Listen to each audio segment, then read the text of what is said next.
She never imagined that the coldest contract of her life would become the warmest thing she had ever known.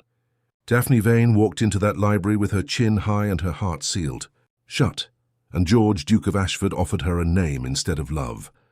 But somewhere between silence and storm, between ballrooms and arguments and almost touches, something neither of them planned began to breathe. The question is, will pride destroy it before they ever find the courage to call it real? Subscribe to the channel and let's go through this together.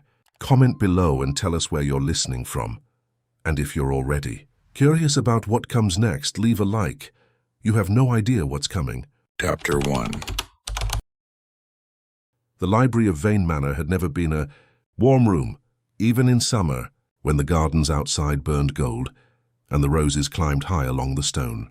Walls, something about those shelves and floor to ceiling, heavy with volumes no one had opened in years, kept the air cool and still, as though the books themselves were holding their breath. On this particular evening in October, with rain pressing steadily against the tall windows and the candles throwing long shadows across the Persian rug, the room felt less like a place of knowledge and more like a place of reckoning. Daphne stood near the writing desk, her white gloves still on, her posture composed in the way that well-bred women learned, before they learned almost anything else. She had not sat down. Sitting felt like surrender, and she had decided, somewhere between receiving the note that morning and hearing the carriage arrive at the front steps, that she would surrender. Nothing tonight, not visibly, not to him. George Ashford, the Duke of Ashford, entered without flourish, no flowers, no rehearsed pleasantries designed to soften what he had come to say. He was tall in the way that filled a doorway without effort, dressed in the dark, precise manner of a man who understood that wealth needed no decoration. He removed his hat, handed it to the butler without looking, and crossed the room toward her, with the unhurried confidence of someone who had never once doubted that the world would wait for him. He stopped at a respectful distance, his eyes, grey, steady, unreadable as winter sky, moved over her face with the kind of attention that was somehow more unsettling than open admiration. "Miss Vane," he said. His voice was low, deliberate. "Your Grace." Hers was steady. She had practiced that too. He did not waste time. She would learn in the months to come that he never did. He spoke plainly, without cruelty and without warmth, laying the terms of the arrangement the way a solicitor might present a deed of property. He would settle the Vane family's debts in full, every creditor, every whispered obligation, every quiet disgrace that had been accumulating since her father's illness began, stealing more than just his health. In return, she would carry his name, appear at his side during the season, fulfill the social expectations of a duchess with the discretion and composure her upbringing had prepared her for. "There is no requirement beyond that," he said. "You will have your own rooms, your own schedule, and full access to the Ashford Library, which I understand may be of particular interest." That last detail, precise, unexpected, made something flicker behind her eyes before she could stop it. He noticed. She could tell by the almost imperceptible shift in his expression. Not a smile. Something quieter than that. "And if I refuse?" she asked, though they both knew the word refuse had already lost most of its meaning. "Then the Vane estate passes to creditors before the month ends," he said, not unkindly, simply truthfully. "Your brother loses the house.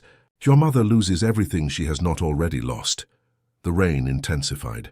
Against the glass, a candle near the window guttered and recovered. Daphne looked at him for a long moment, really looked, the way she rarely allowed herself to look at anyone she did not trust, and found nothing in his face that she could easily name. Not triumph, not pity, something more neutral, and somehow more difficult to dismiss than either. She reached for the pen. The paper was already prepared, set on the desk, as though he had known she would not make him wait long. She supposed he had known. Men like George Ashford did not arrive without certainty. The nib touched the page. Her signature came out clean and without tremor, and she was proud of that, at least. As she set the pen down, 3 promises formed in the silence of her own mind. The only space left that was entirely hers. She would not let him see her afraid. She would not allow proximity to become confusion. And she would not, under any circumstance in any season, in any candle-lit room or rainy evening, mistake obligation for something it was. But 3 promises, simple, reasonable, necessary. George took the document with a slight inclination of his head that was not. Quite a bow, but carried some of its weight. He looked at her signature once, then at her. "The carriage will come Friday morning," he said. "I suggest packing what matters to you. Ashford Manor has everything else." He left the way he had entered, one without ceremony, without hesitation. The door closed with a soft, definitive sound behind him. Daphne did not move for a long moment.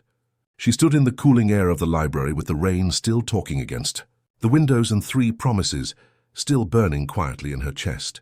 She did not yet know, could not have known, that promises made in libraries on October nights have a particular way of unraveling. Chapter 2. Ashford Manor announced itself before the carriage even stopped. Daphne saw it first through the rain-blurred window, a silhouette against the grey afternoon sky, vast and symmetrical, the kind of building that had been designed not merely to house a family, but to remind everyone within a considerable radius exactly who that family was. Iron gates, stone lions, an avenue of oak trees so old and so perfectly aligned that they seemed less like nature and more like intention. She stepped down from the carriage with her chin level and her trunk following. Behind her, carried by 2 footmen, who moved with the practiced invisibility of staff, trained never to be noticed. The entrance hall received her in marble and candlelight, a staircase wide, enough to stage a small opera sweeping upward in 2 directions. Portraits of Ashford ancestors, lining the walls with the collective expression of people who had never once doubted their place in the world. A woman in grey appeared from the left corridor before Daphne had fully removed her gloves. "Your Grace." A respectful inclination of the head. "I am Mrs. Patton, the housekeeper. I will show you to your rooms and see that tea is brought up directly." "Your Grace." The title landed strangely, like a coat cut for someone else's shoulders. Daphne nodded with a composure she was consciously constructing, and followed the woman up the grand staircase, noting the smell of the place, beeswax and old wood and something faintly floral, as though someone had placed lavender in rooms that didn't particularly need it, but did it anyway out of discipline rather than feeling. Her rooms were in the east wing. They were, she admitted privately, beautiful. A sitting room with tall windows overlooking a walled garden, a writing desk positioned to catch the morning light, shelves already partially lined with books, fiction, poetry, a volume on botanical illustration she had once mentioned admiring at a dinner she barely remembered. She stood in front of those shelves for a moment longer than was necessary. He had done that deliberately, she was certain of it, and she was equally certain that she would not thank him for it. Dinner was served at 8 in the formal dining room, a long table set for 2, at one end silver catching the candlelight, the kind of quiet that exists not from peace but from the careful avoidance of noise. George sat at the head, changed into evening dress, his manner precisely what it had been in the Vane library, composed, measured, present without being warm. They exchanged the expected courtesies. The soup was complimented, the weather was acknowledged. A comment was made about the journey from London. The silver cutlery was, without question, the loudest thing in the room. When the last course was cleared, and George excused himself with a brief, formal good night, Daphne returned to her rooms and sat at the writing desk without opening anything. She listened to the house settle around her, the deep, unhurried sounds of old stone and timber adjusting to the night, and told herself this was simply an arrangement, a structure, 4 walls and a name and nothing inside them that required her heart to be involved. She believed it mostly until midnight. Sleep had not come honestly, and she had stopped trying to force it. She pulled on her dressing gown, lit a single candle, and moved into the corridor with the intention of finding the library which Mrs. Patton had pointed out during the tour as being on the ground floor at the far end of the west wing. The house was different at this hour, less imposing somehow, the shadows softening the grandeur into something almost human. She descended the staircase slowly, following the candlelight, and turned toward the west corridor. The library door was slightly ajar. A warmer light came from within, the deep, amber kind that fireplaces make when the flames have settled into something steady. She pushed the door open just enough. George stood with his back to her, facing the fireplace. He had removed his evening coat His shirt was slightly open at the collar, not dramatically, just the loosening of a man who believed himself entirely alone. One hand rested against the mantelpiece. He was not reading. He was not doing anything that could be catalogued or explained. He was simply standing, looking into the fire, with an expression she had never seen on his face during daylight hours. It was not the face of the Duke of Ashford. It was something older than that and quieter, the face of a man carrying something heavy that he had never once set down, not even for a moment, not even here in the dark where no one was watching. Except that someone was. Daphne stood in the doorway for 3 full seconds, long enough for the image to press itself permanently into her memory, short enough that she could still pretend it hadn't happened. She drew back into the corridor without a sound and stood with her back against the cold wall, the candle trembling slightly in her hand. She had come downstairs for a book. She returned to her room without one and lay in the dark for a long time, looking at the ceiling of Ashford Manor, thinking about a face that had no business making her feel anything at all. And yet... Chapter 3. The Pemberton ballroom had been designed for exactly this kind of night. 3 chandeliers burned above the crowded floor, each one dripping crystal and candlelight in cascading tears that turned every upturned face golden. The string quartet occupied the far corner with the quiet authority of musicians, who understood that their role was not merely to provide music, but to provide permission to move closer, to speak softer, to allow the evening to become something other than what the daylight hours permitted. Daphne stood at the entrance on George's arm and felt, with uncomfortable clarity, the precise moment when the room noticed them. It moved like a current through water, a slight shift in posture here, a redirected gaze there, the subtle choreography of a society that fed on observation. The Duchess of Ashford. Married 6 weeks prior, under circumstances that had generated considerable speculation and very little confirmed information.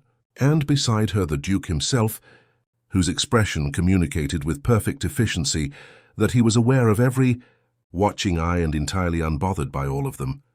His hand rested at her waist, light, correct, and somehow through 3 layers of lilac silk, unreasonably present. "Lord Pemberton at 2 o'clock, George said near her ear, his voice low enough that only she could catch it. "He will ask you about your father's estate. Within the first 4 minutes of conversation, he considers it friendly interest. It is not." Daphne kept her smile directed at the approaching host. "And what do you suggest I tell him?" "Whatever you like. You're remarkably good at saying nothing with considerable elegance." She glanced at him sideways. Was that a compliment? It was an observation, but the corner of his mouth moved, just slightly. Lord Pemberton arrived, effusive and pink-cheeked, and Daphne handled him in exactly 3 minutes and 40 seconds. She counted, leaving him cheerful and entirely uninformed. George said nothing afterward, but when she reached for a glass of champagne from a passing tray, she found one already being offered to her. She took it without comment. The evening progressed in the measured rhythm of these occasions, introductions, pleasantries, the careful navigation of conversations that were never entirely about what they appeared to be about. Daphne was good at this. She had been trained for it from girlhood, the way one trained for any discipline that required both precision and concealment. She smiled at the right moments, deflected at the right moments, and kept George in her peripheral vision with a consistency she chose not to examine too closely. It was Lady Featherstone who finally said aloud what most of the room had been thinking quietly. "You make a striking pair," she observed, her sharp eyes moving between them with undisguised assessment. "One does wonder how 2 such composed people manage at home when there is no audience to perform for." "Much like everyone else, I imagine," Daphne replied pleasantly. "We disagree about the temperature of the rooms and pretend to enjoy each other's reading choices." A ripple of laughter. Lady Featherstone looked mildly disappointed at having been so smoothly redirected. George, who had heard every word, said nothing until they moved away. Then, quietly, "The temperature comment was a particular touch. We do disagree about the temperature. We have never discussed the temperature." "Exactly," she said. "So technically I wasn't lying." This time the corner of his mouth moved, considerably further. The waltz began at 10:30. It was the moment the room had been quietly anticipating, the orchestra shifting into that unmistakable 3/4 time that rearranged the floor and the expectation simultaneously. George turned to her with the formal inclination that etiquette required and extended his hand. She placed hers in it. The floor was crowded enough that proximity was inevitable, but he held her at the correct distance, correct, and yet somehow the space between them felt smaller than the inches actually separating them. They moved well together, which surprised her slightly, though she didn't allow the surprise to show. He led without forcing, guided without pulling, and she followed with the ease of someone who had danced 1,000 times, but rarely with a partner who made it feel uncontrived. Compasso by compasso as the music turned. "You study me," he said. His voice was low, his mouth close enough to her temple that she felt the words as much as heard. "Them. As though I were an enigma you've decided to solve." Her hand rested on his shoulder. She kept her eyes forward. "I'm simply surviving the evening." "You've said that twice tonight." To different people. A pause, weighted with something she couldn't immediately name. "You never say what you mean in public." "Neither do you." "No," he agreed. Quietly. "I don't." The music continued, the chandeliers burned. The room watched them with the hungry attention of people who sensed something, genuine underneath the performance, and could not quite determine what it was. Daphne could not entirely determine it either. What she knew was this: his hand at her waist had not moved from its original position, and she had stopped noticing the other dancers entirely. And the waltz was going to end in approximately 30 seconds. And some part of her, the part she had promised herself to keep under strict supervision, was not yet ready for it to. She did not mention that part to anyone, not even to herself entirely. The rain had been falling since morning, and by late afternoon it had settled into the particular kind of steady, purposeful downpour that the English countryside produces when it has decided, without negotiation, that no one is going anywhere. The roads from Hartwell, George's smaller rural estate, where they had arrived 2 days prior for what was meant to be a brief inspection of the tenant properties, had turned from inconvenient to genuinely impassable sometime around 3 o'clock, confirmed by the estate manager, with the apologetic expression of a man delivering news he knows will not be well received. George received it without visible reaction. Daphne received it, standing at the window of the sitting room, watching the garden dissolve into grey, and said only, "I see." They were, in every practical sense, stranded. Dinner that evening was simpler than Ashford Manor's formal arrangements. The smaller table, fewer courses, the particular intimacy that country houses impose when the staff has quietly retreated, and the rooms have contracted to only the ones still holding warmth. A fire had been laid in the sitting room, adjoining the dining space, and it was there that they settled afterward without discussing it, as though the decision had been made by the house itself, rather than by either of them. George poured the burgundy, her good one. Daphne noted the colour as it caught the firelight, deep and almost amber at the edges, the kind of wine that tasted like it had been waiting a long time for the right evening. For a while they said very little. The rain handled most of the conversation, steady and unhurried against the old windows, and the fire contributed the rest in its quiet, crackling language. Daphne had a book open on her lap that she was not reading. George sat in the chair opposite, with his long legs extended toward the warmth, his cravat loosened. His jacket removed sometime between the second glass and the third. It was the most undone she had ever seen him in lamplight. "You never talk about your father," she said eventually, not accusingly, simply as one states a thing that has been noticed. He looked at the fire for a moment before answering. "There is generally very little worth saying." "That's not the same as having nothing to say." He turned his glass slowly in his hands. The firelight moved across his face. The jaw she had catalogued at a dozen. Social events now stripped of its public composure. Something underneath it that was less polished and considerably more human. "He was a precise man," George said finally. "Everything in its correct position. Every decision made according to what the title required, what the name demanded, what the family had always done." He paused. There was very little room in that architecture for anything that hadn't been anticipated. "Including you?" The question came out quieter than she intended. He looked at her then, directly, without the careful management he usually applied to sustained eye contact. "Especially me," he said. Daphne set her book aside. Outside, the rain intensified briefly, drumming against the glass with sudden urgency, before settling again into its patient rhythm. The fire popped once and released a curl of smoke toward the chimney. "My father was the opposite," she said.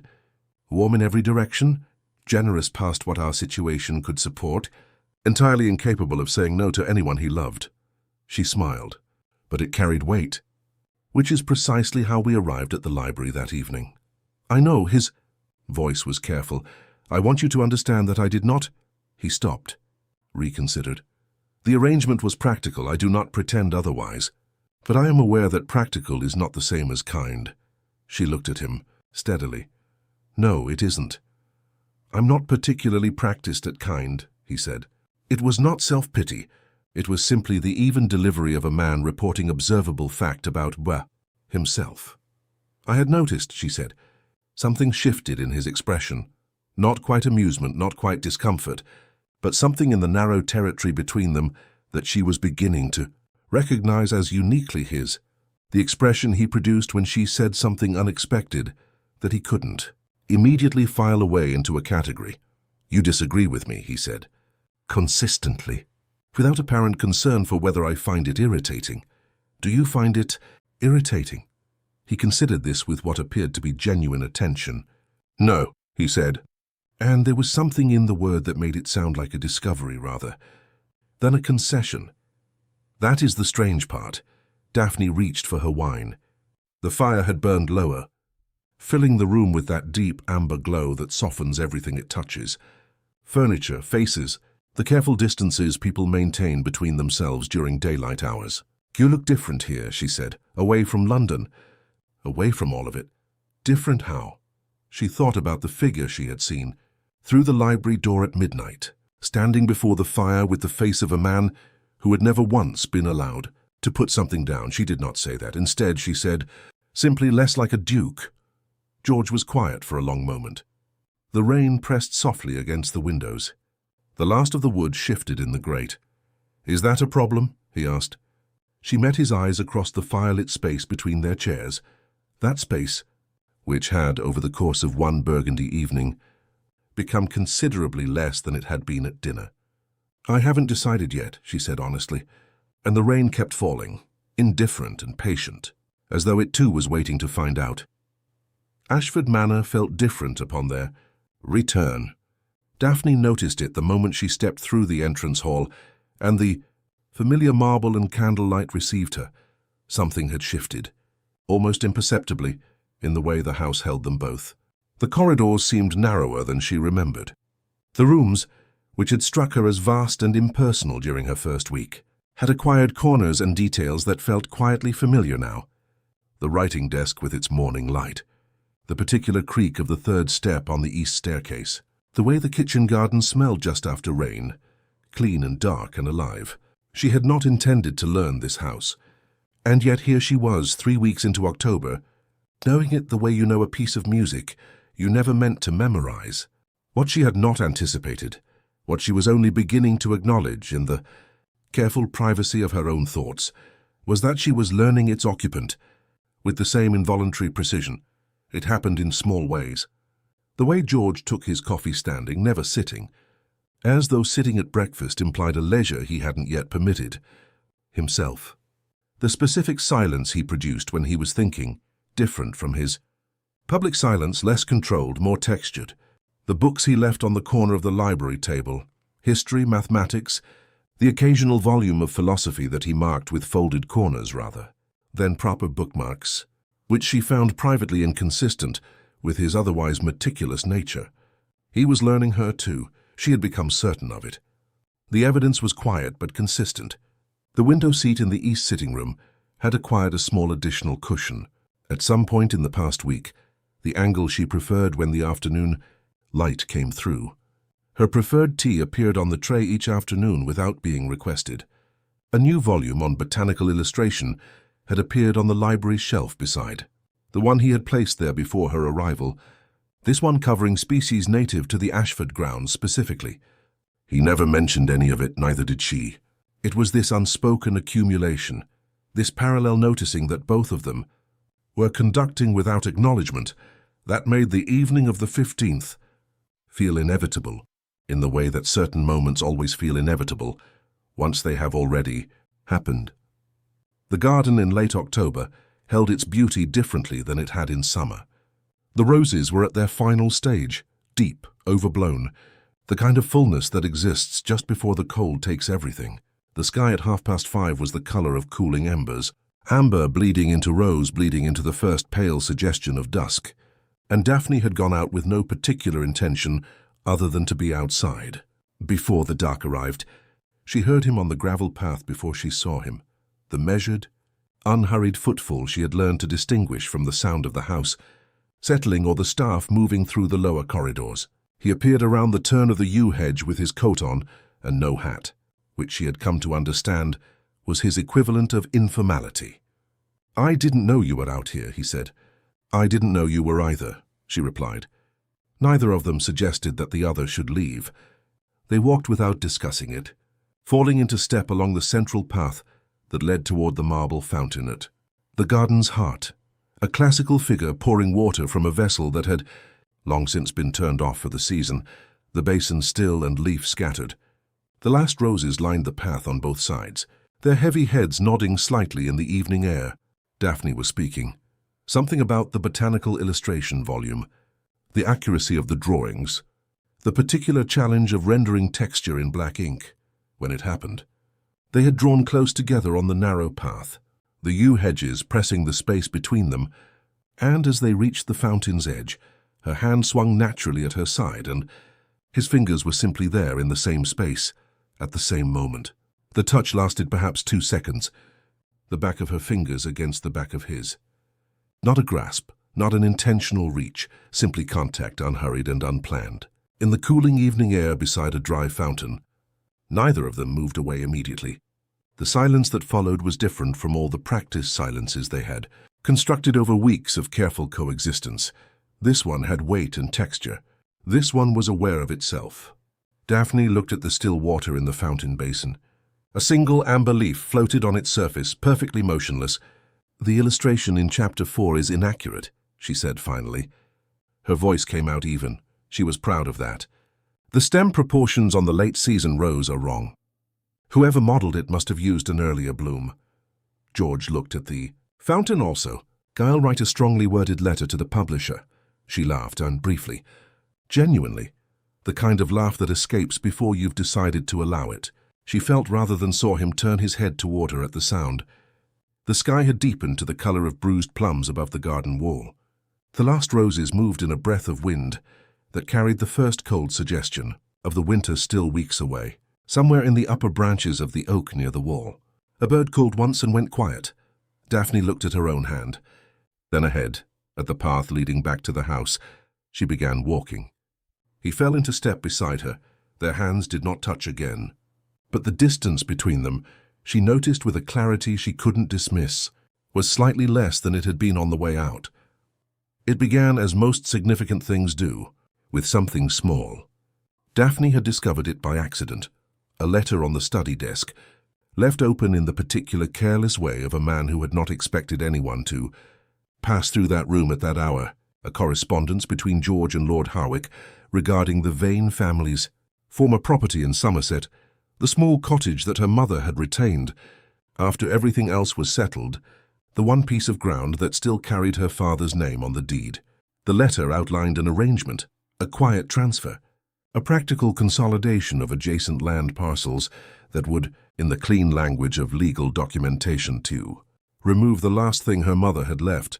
George had not mentioned it, not once, not at dinner, not during the evenings in the sitting room, not on the garden path beside the marble fountain. He had simply proceeded. She found him in the library at 4 o'clock, at the desk near the window where he handled correspondence in the afternoons.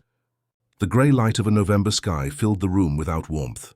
She closed the door behind her and placed the letter on the desk in front of him, with a steadiness that cost her considerably more than it appeared. He looked at the letter, then at her. "I was going to speak to you about this," he said. "When?" Her voice was controlled, precisely controlled, the way pressure is controlled when the vessel holding it is still intact. After it was already done, he set down his pen. "The arrangement benefits the Somerset tenants. The land has been poorly managed since your father. That land belongs to my mother." The control developed a hairline fracture, not audible perhaps, but present. "It is the last thing that belongs to her. And you made a decision about it as though she was simply an entry in your ledger." George stood. He did it slowly, the way careful men stand when they are choosing their response. Not from anger, she recognized, but from something more complicated than anger. "I manage a considerable number of properties and obligations." The decision was practical, she said. The word landed between them like something dropped from a height. "Yes, you mentioned that once before. About our arrangement specifically." She met his eyes directly. "Tell me, George, is everything in your life simply a matter of practical management? Is there anything at all that you permit yourself to value beyond its utility?" The room absorbed the question. The fire in the grate had burned low, casting the space in deep amber and long shadow. The bookshelves lined the walls in their patient rows, witness to 100 years of Ashford silences, now witness to this one breaking open.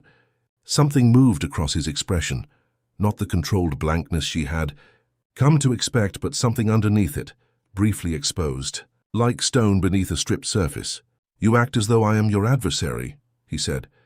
His voice was low, quiet in a way that was more unsettling than volume. "You act as though I am part of your inventory." She held her ground, though her hands, hidden in the folds of her dress, had ceased to be entirely steady. "You learn which tea I prefer and which window I read beside.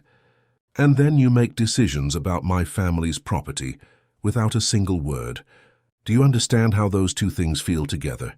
Do you understand what that contradicts?" He moved around the desk, not quickly, just a few steps that reduced the distance between them to something that required deliberate management to maintain composure within. "You look at me," he said carefully, "as though you hate me." His grey eyes were very direct in the low light. "When I am fairly certain, how fairly—" "Not entirely, see it, that you don't." The fire made a small sound, a log shifting. The rain that had been threatening all afternoon began finally against the windows, soft at first, then steadier.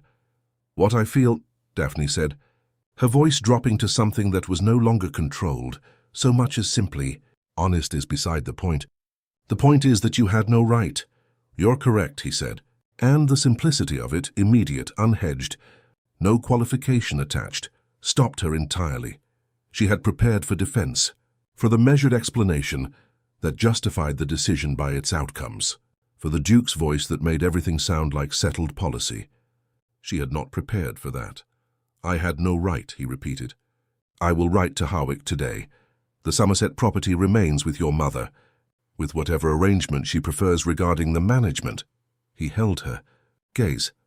"I am not—" He paused, and she saw the effort in it, the unusual effort of a man reaching for language in territory he rarely entered. "I am not practiced at considering that my decisions affect people who are not simply obligations to be fulfilled." The rain filled the silence between them. Daphne looked at him, at the loosened cravat and the grey eyes and the expression of a man who had just said something honest at considerable personal cost, and felt the anger shift into something less clean and considerably more difficult to manage. "That," she said quietly, "is the most honest thing you have ever said to me. Don't mistake it for a pattern," he said, but the corner of his mouth moved. She looked away first, toward the rain-streaked window and the darkening garden beyond it, where the last roses had long since bowed their heads against the November cold. Her heart was doing something she had explicitly instructed it not to do. She did not trust herself to say anything further, so she said nothing. And the rain came down, and the library held them both, and the silence between them was no longer the same silence it had been when she walked through the door. The days following the library argument settled over Ashford Manor like the November frost, present in everything, named by no one. George retreated behind the marble with a thoroughness that might have impressed her had she not spent the past weeks learning the difference between his public composure and the version of him that existed in firelit rooms with burgundy and rain at the windows. This was the public version, reinstalled with precision, every edge smoothed back into its correct position, formal at dinner, correct in passing, present enough that no member of staff would notice anything irregular, and absent in every way that mattered. Daphne retreated too. She was honest enough with herself to acknowledge that. Pride had always been her most reliable architecture, the thing she built herself around when the other structures became uncertain, and she returned to it now with the practiced efficiency of long habit. She spent her mornings in the east sitting room with her books and her botanical illustrations. She took her afternoon tea by the window she preferred. She attended to correspondence and walked in the garden when the frost permitted, and was, by every observable measure, perfectly composed. They were, she thought with a detachment she was consciously manufacturing, exceptionally good at this. Two people who had spent their lives learning to inhabit rooms without revealing anything essential could, it turned out, inhabit the same house with remarkable efficiency. What she had not accounted for was the weight of it, not the argument itself. She had made her peace with that, or something near enough to peace that it served the same function. What accumulated instead was something quieter and more relentless. The awareness of his absence in spaces where his presence had gradually, without her permission, become part of the texture of her days. The library in the afternoon, where she no longer heard the particular sound of his pen against correspondence. The dinner table, where the correct pleasantries filled the air with the density of things, carefully unsaid. The east corridor at 9:30, which she had come to understand, was when he returned from his study to the upper floor, and which now she found herself noting the absence of, without having intended to note it at all. It was the small inventory of a person she had not meant to keep. On the 5th day, Lady Amelia Vane, Daphne's younger sister, possessed of considerably less patience and considerably more directness, arrived for a promised visit and filled the manor with a cheerfulness that the walls received with apparent relief. "You look well," Amelia said, studying her over the tea-tray with the particular attention of a younger sibling who had spent a lifetime learning to read the spaces between what her sister said and what her sister meant. "I'm well," Daphne said. Amelia selected a biscuit. "And the Duke? Also well. I imagine." "You imagine." Amelia turned the biscuit in her fingers. "So you live in the same house?" "We live in the same house," Daphne confirmed. "And we are both well." Amelia said nothing further on the subject, which was, Daphne reflected, somehow worse than if she had pressed. George was courteous to Amelia in the way he was courteous to everyone. Attentive, measured, entirely without warmth and yet impossible to fault. At dinner, he asked Amelia about her interests with what appeared to be genuine curiosity, and listened to her answers with more patience than most people demonstrated. Daphne watched this from across the table and found herself thinking, with an inconvenient precision, that he was better with people than he believed himself to be. She did not say so.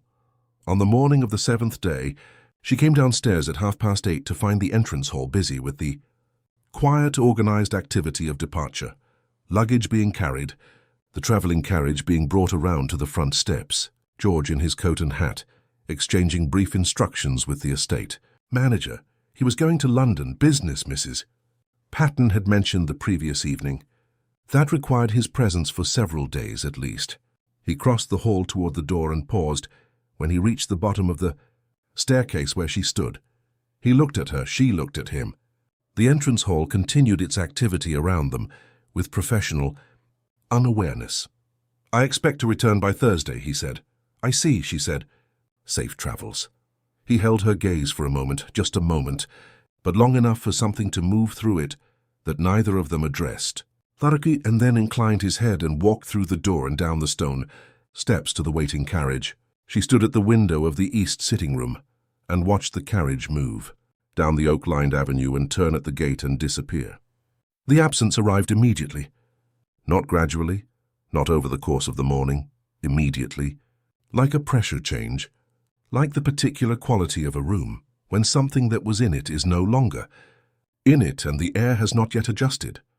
She stood at the window for longer than she intended.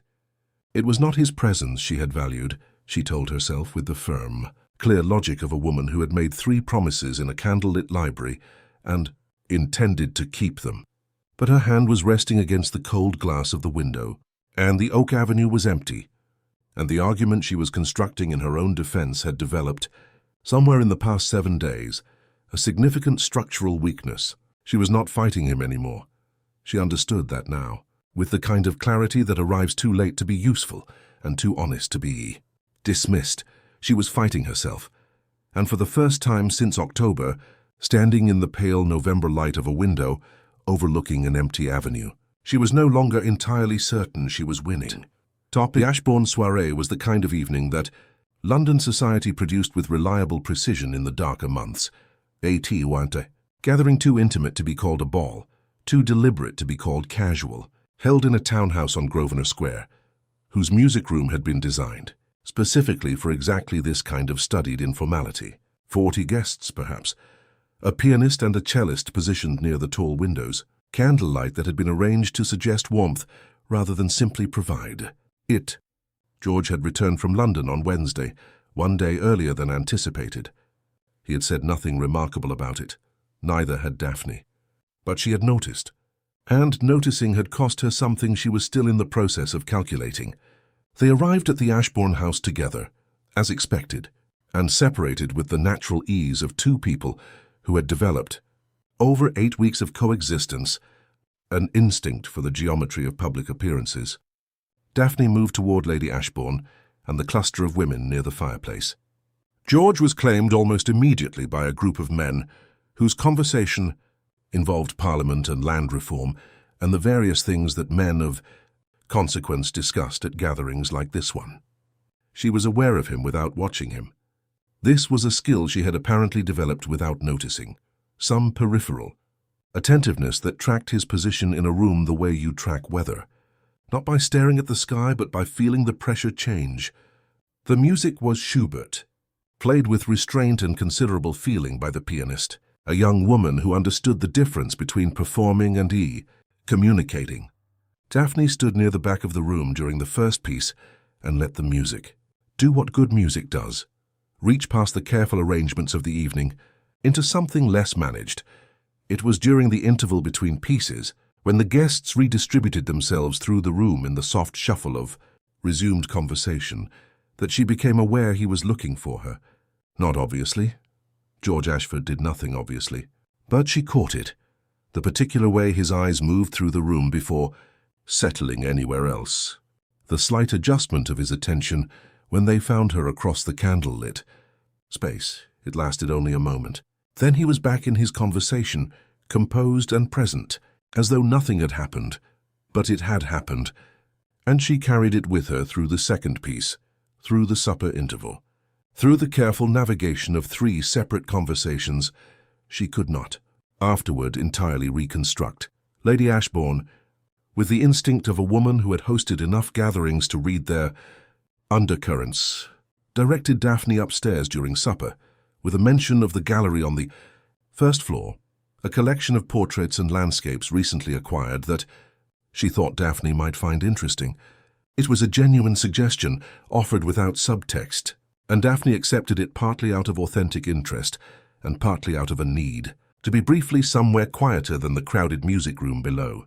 The gallery was long and narrow, lit by a row of sconces that cast warm pools of light along the paintings and left the spaces between them in comfortable shadow. She moved slowly, giving each piece its proper attention, a landscape in the Dutch style, a portrait of a woman in green whose expression suggested she was thinking, something quite different from what the painter had intended to record.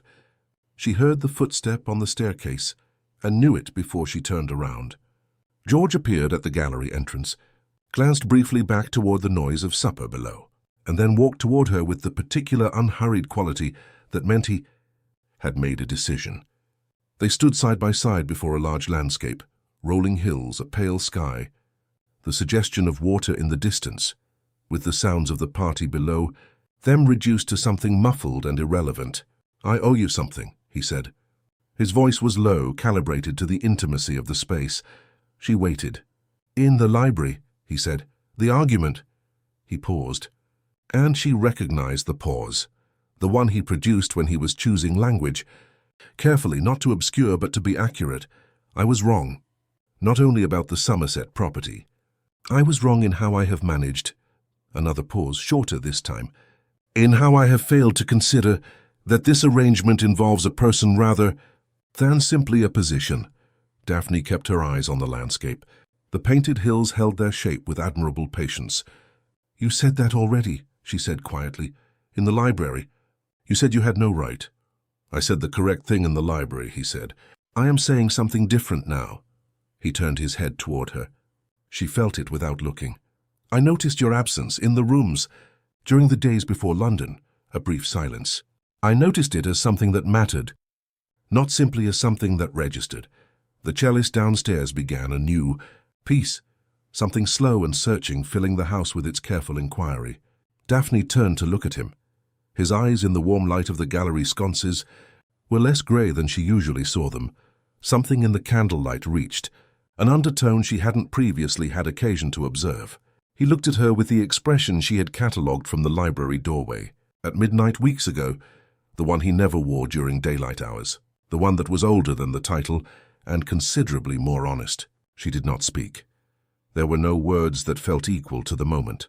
Instead, she did the only thing that seemed true. She turned her hand, still gloved, and placed it over his where it rested at his side. His fingers shifted almost imperceptibly, not pulling away. Something closer to the opposite. The music moved through the floor beneath their feet, and the candles held their light, and 40 people ate supper, 1 floor below, entirely unaware that in a narrow gallery above them, 2 people who had spent 8 weeks building careful distances were standing in the quiet ruins of all that effort. Neither one of them quite ready to speak, and neither one of them moving away. The landscape on the wall held its pale hills and its patient sky, and somewhere in the house below the cellist played on. Her name was Victoria Lennox, and she arrived at the beginning of December, the way certain kinds of trouble arrive, beautifully dressed, perfectly timed, and carrying the particular confidence of a woman who understands precisely the effect she produces when she enters a room. Daphne first saw her at the Caldwell reception, a mid-season gathering that drew most of London's remaining social circle before the Christmas withdrawals to country estates. Victoria stood near the centre of the room in deep emerald silk, her dark hair arranged with an artlessness that had clearly required considerable effort, speaking to Lord Caldwell with the animated attention of someone who was entirely aware that she was being watched from multiple directions and found the awareness agreeable. Lady Featherstone materialized at Daphne's elbow with the reliability of a woman who treated social intelligence as both vocation and civic duty. "Victoria Lennox," she said, with the measured tone of someone delivering information they consider important, but are choosing to frame as casual observation. Back from the continent after 2 years, she and the Duke were a deliberate pause, understood to have a particular attachment some years ago, before his father's death changed the requirements of his situation. Daphne kept her expression pleasantly neutral. It was a skill she had refined to considerable precision over the past months. "How interesting," she said, in the tone that meant nothing and committed to nothing. And Lady Featherstone, who had hoped for more, moved on with the faint disappointment of someone whose best material had failed to land. Across the room, Victoria Lennox laughed at something Lord Caldwell said, and her eyes moved briefly, deliberately, toward George. George, for his part, noticed her arrival with the composed acknowledgement of a man greeting a familiar acquaintance and nothing more. His manner remained entirely correct. His hand found its habitual position at Daphne's waist when they moved through the room together, steady and present as it had been for months. And yet, the letter arrived 4 days later. It came with the Morning Post, addressed in handwriting that was elegant and unfamiliar, sealed without a name. Daphne opened it at her writing desk in the east sitting room with the autumn light coming through the window in its usual way, entirely unprepared for what the 2 paragraphs inside intended to accomplish. The language was careful, anonymous, the kind of carefully constructed cruelty that understands its own plausible deniability. It suggested, with the particular precision of a rumor that has been sharpened, before being released, that the Duke's marriage was known in certain circles to be a transaction of the most straightforward kind, that his interests remained precisely what they had been before the arrangement, that a woman of sense ought to understand her position clearly before mistaking accommodation for affection. Daphne read it twice. Then she folded it along its original creases and set it on the desk with a steadiness that she noted distantly as the most convincing performance of composure she had ever produced. She sat for a long time at the writing desk after that. The botanical illustration she had been working on that morning lay unfinished. Beside the letter, a late-season rose, the stem proportions finally correct, the petals rendered with the careful attention she gave to things that required patience. The words in the letter were not, she told herself, with deliberate fairness, impossible. She had known from the beginning what the arrangement was. She had signed a document that described it with legal clarity. She had made 3 promises to herself in a candle-lit library that were constructed precisely against this kind of confusion. The problem she sat with in the pale December light for the better part of an hour was that she had stopped being confused some weeks ago. What she felt was not confusion. It was considerably more specific than confusion, and considerably more difficult to fold back into its original shape once it had been allowed to exist. She began that evening to organize small things. It was not something she consciously decided. It happened the way certain self-protective behaviors happen, quietly, practically, with the logic of someone preparing for a contingency rather than executing a plan. She refolded dresses in her wardrobe with slightly more care than usual. She gathered the letters from her mother and her sister into their ribbon. She looked at the botanical illustrations stacked on the desk and thought about which ones were finished and which would need to be completed before any reasonable departure. She did not know what she was preparing for exactly. She told herself she was simply being sensible. George noticed on the second day. She saw it happen. The moment at dinner when his attention sharpened in that particular way the way she had learned to recognize as him registering something that didn't yet have a name. He said nothing. But his eyes followed her through the room with a quality she had not seen, a forza, something beneath the composure that was less managed than usual, less certain. On the third morning he came to breakfast and she was already gone, out to the garden in the December cold with her cloak and her thoughts and no particular direction. He stood at the window of the breakfast room and watched her move along the frost-edged path between the dormant roses, and something settled in him with the weight and clarity of a thing that has stopped being deniable. He had spent his entire adult life knowing exactly what to do. He set down his coffee cup. He did not know what to do, and that fact, that specific, unprecedented fact, was the clearest indication he had ever received that something had become considerably more important to him than he had permitted himself to understand. He was not going to let her leave. Not without saying everything he had spent 3 months finding increasingly inadequate language to avoid saying. The garden in December held a different kind of beauty than it had in October. The roses had surrendered their final blooms weeks ago, leaving behind the elegant architecture of bare stems and frost-rimmed thorns that somehow carried more honesty than the fullness of autumn had. The sky above Ashford Manor that afternoon was the color of pewter pressed flat, heavy and low and threatening, the kind of snow that arrives without drama and covers everything with equal indifferent grace. Daphne had been out for nearly an hour. She told herself she was walking.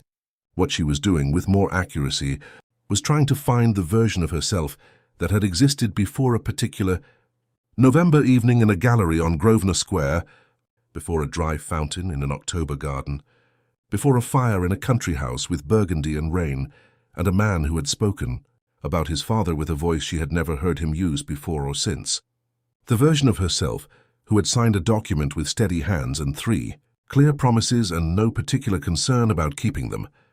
That version, she was discovering, had become very difficult to locate. She heard the door from the east wing open. The particular sound of it, weight and hinge and the brief intrusion of interior warmth into the cold garden air, was one she knew. She kept her eyes on the dormant rose bed and did not turn around. His footsteps on the frost-hardened gravel were unhurried. They stopped when he reached her. For a moment neither of them spoke. The garden held its December silence around them. No birds, no wind. Only the faint, distant sound of the estate, going about its business beyond the garden walls and the soft, barely audible presence of snow beginning somewhere above the low clouds. "You've been avoiding the breakfast room," he said. "I prefer the garden in the mornings," she said. "In December. Fresh air is beneficial at any temperature." A pause. She felt him shift beside her, not moving away, but adjusting his stance in the way he did when he was preparing to say something that required solid ground beneath it. "I found the letter," he said quietly. She went still. Not visibly. Her posture remained exactly what it was, her gaze on the frost-edged roses. But something inside her went very quiet. "Mrs. Patton brought it to me by mistake, with the estate correspondence," he continued. "She realized immediately and apologized, but I had already—" He stopped. "I read enough." The first snow arrived as he spoke, not dramatically, not in sweeping curtains, but in the tentative, individual way of snow that is still deciding whether to commit. A few flakes only, drifting with the patience of things that have all the time in the world. "Victoria wrote it," he said. "I don't require her to confirm it. The language is hers." Another pause, and this one carried a weight she recognized. The particular weight of a man, dismantling something he has spent a long time constructing. What she implied, about the arrangement, about my intentions. "I need you to understand that it is not George, her." A voice came out quietly, steadily. He stopped. She turned to face him. He was standing closer than she had realized, close enough that the space between them was the kind that required conscious acknowledgement, the kind that had been negotiating its own dimensions for months without either of them officially granting it permission. He had come out without a hat, which she had long since understood was his version of arriving undefended. His grey eyes were on her with an attention that contained none of the management she had spent months cataloguing, none of the careful calibration of a man controlling what he allows to show. He looked simply and entirely like a man who had run out of strategies. "I did not choose you to fulfill a contract," he said. His voice was different, lower, rougher at the edges, stripped of the precision she had come to associate with him the way you associate a particular instrument with its sound. "I know that is how it began. I know what the document said. I know what I told myself about what I was doing and why." He paused, and she could see the effort in it. Not the effort of construction, but the effort of a man removing something he has worn so long he had forgotten it was. Not his original skin, but somewhere between a library in October and a garden in November and every room in between. "I stopped choosing it and started simply—" He exhaled. "You." The snow was falling properly now, soft and unhurried, settling on the bare rose stems and the frost-hardened gravel and the shoulders of his dark coat.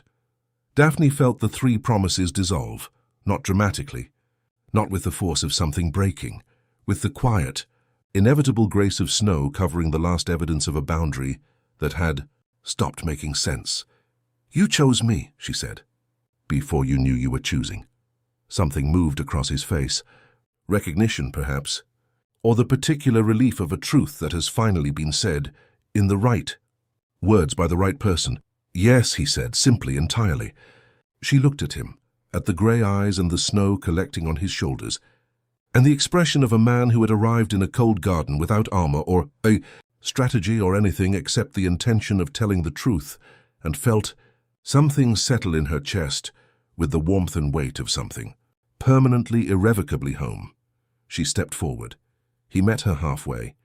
When his hands found her face and her gloved fingers closed around the lapels of his coat, and when the space between them finally, quietly, completely disappeared, it did not feel like the resolution of a contract. It felt like the first sentence of something that had been waiting with considerable patience to finally begin. The snow fell on the garden. The bare roses held their elegant shapes, and Ashford Manor stood around them, vast and warm and no longer empty in any of the ways that had ever mattered. She had walked into that library with 3 promises and a pen. She walked out of that garden with something no contract could have written. The terrifying necessary truth that the heart keeps its own records. in its own language, entirely immune to the terms agreed upon by candlelight in October. Some choices, it seems, make themselves long before we find the courage to sign them. And perhaps that is the only kind worth keeping. If this story moved something in you, subscribe to the channel, leave your like, and tell us in the comments where in the world you're listening from. Your presence here means more than you know, and it's what keeps these stories alive.